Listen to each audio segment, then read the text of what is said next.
বন্ধুরা, এই ক্লাসে আমরা 2025-26 অর্থবর্ষে যে বাংলার বাজেটের যে প্রস্তাবিত ব্যয় বরাদ্দগুলি আছে নিট সেগুলি সম্পর্কে জানব। প্রথমেই কৃষিজ বিপণন দপ্তরের জন্য সরকার 426.01 কোটি টাকা ব্যয় বরাদ্দের প্রস্তাব রেখেছে। কৃষি বিভাগের জন্য সরকার 10,000.79 কোটি টাকা ব্যয় বরাদ্দের প্রস্তাব রেখেছে। পানি সম্পদ উন্নয়ন বিভাগের জন্য 1272.93 কোটি টাকা ব্যয় বরাদ্দের প্রস্তাব রেখেছে।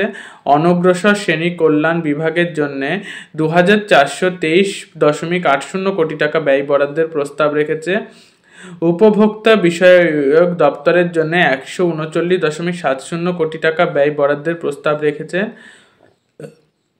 সমবায় বিভাগের জন্য 668.61 কোটি টাকা ব্যয় বরাদ্দের প্রস্তাব রেখেছে। সংশোধন প্রশাসন বিভাগের জন্য 428.57 কোটি টাকা ব্যয় বরাদ্দের প্রস্তাব রেখেছে। বিপর্যয় মোকাবেলা এবং অসামরিক প্রতিরক্ষা বিভাগের জন্য 3,278.60 কোটি টাকা ব্যয় বরাদ্দের প্রস্তাব রেখেছে। পরিবেশ বিভাগের জন্য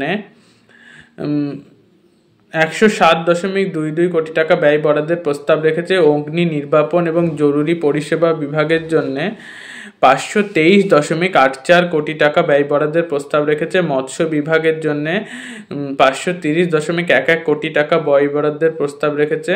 ব্যয় বরাদ্দের খাদ্য সরবরাহ বিভাগের জন্য 9,944.37 কোটি টাকা ব্যয় বরাদ্দের প্রস্তাব রেখেছে সরকার। খাদ্য প্রক্রিয়াকরণ শিল্প এবং উদ্যান পালন বিভাগের জন্য 253.03 কোটি টাকা।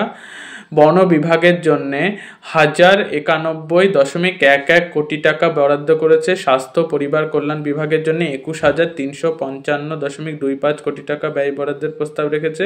উচ্চশিক্ষা বিভাগের জন্য 6,593.58 কোটি টাকা। স্বরাষ্ট্র এবং পার্বত্য বিষয় বিভাগের জন্য 14,817.67 কোটি টাকা। আবাসন বিভাগের জন্য 286.60 কোটি টাকা।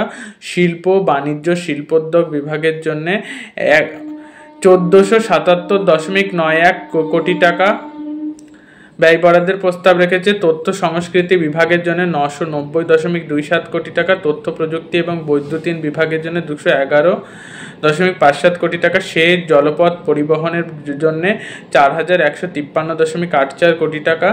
বিচার বিভাগের জন্য 1,697.44 কোটি টাকা। শ্রম বিভাগের জন্য 1,229.11 কোটি টাকা। ভূমি সংস্কার শরণার্থী ত্রাণ এবং পুনর্বাসন বিভাগের জন্য 1,509.72 কোটি টাকা। আইন বিভাগের জন্য 21.98 কোটি টাকা। জনশিক্ষা প্রসার ও গ্রন্থাগার পরিষেবা বিভাগের জন্য 346.46 কোটি টাকা। ক্ষুদ্র মাঝারি শিল্পোদ্যোগ এবং বস্ত্র বিভাগের জন্য 1,228.78 কোটি টাকা। সংখ্যালঘু এবং মাদ্রাসা শিক্ষা বিভাগের জন্য 5,602.29 কোটি টাকা। অপ্রচলিত শক্তি এবং পুনর্নবীকরণযোগ্য শক্তি বিভাগের জন্য 82.65 কোটি টাকা। উত্তরবঙ্গ উন্নয়নের জন্য 866.26 কোটি টাকা। পঞ্চায়েত এবং গ্রাম উন্নয়ন বিভাগের জন্য 44,139.65 কোটি টাকা। পশ্চিমাঞ্চল উন্নয়নের জন্য 756.80 কোটি টাকা। কর্মীবর্গ প্রশাসনিক সংস্কারের জন্য 425.94 কোটি টাকা। পরিকল্পনা এবং পরিসংখ্যান বিভাগের জন্য 616.58 কোটি টাকা। বিদ্যুৎ বিভাগের জন্য 4,141.82 কোটি টাকা। সরকারি উদ্যোগ এবং শিল্প পুনর্গঠন বিভাগের জন্য 71.56 কোটি টাকা। জনস্বাস্থ্য কারিগরি বিভাগের জন্য 11,636.92 কোটি টাকা। পূর্ত বিভাগের জন্য 6,796.92 কোটি টাকা।